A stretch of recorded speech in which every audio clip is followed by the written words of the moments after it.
Ziara leo tarehe 3 Januari hapa Kigamboni, na nimefanya ziara ya kukagua miradi ya barabara, miradi ambayo Daktari Samia Suluhu Hassan ameleta fedha hapa Kigamboni zaidi ya bilioni 78 kwa pakeji ya kwanza, ya 3 na ya 4.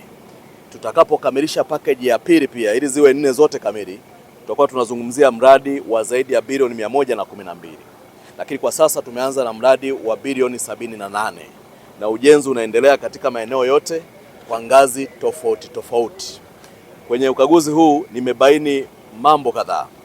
Nimebaini uzembe wa msimamizi wa mradi pale package 3 na nimetoa maelekezo.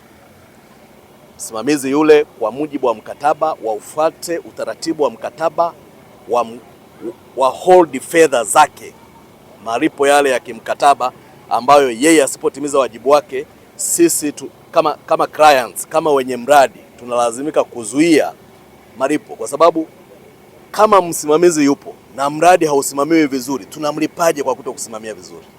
Ina maana hata asingekuwepo mradi ungeendelea kujengwa hivi hivi na tungeendelea kumenyana hivi hivi. Why do we pay someone ambaye hafanyi kazi?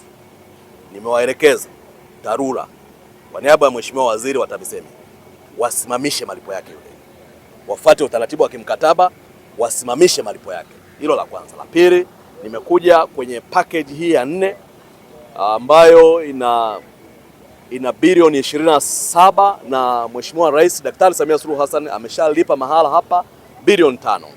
Kazi zinaendelea kwenye maeneo mengi, ukiacha maeneo machache ambayo sisi serikali tunajipanga kushughulikia fidia.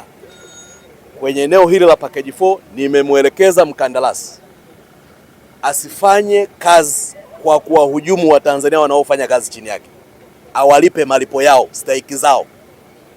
Bahati nzuri jambo hilo ni mtambuka, taasisi zetu nyingine za serikali zitaendelea kuliangalia, lakini nimeelekeza vijana wanaofanya kazi kwenye kampuni ile, kwenye mradi ule, walipwe fedha zao.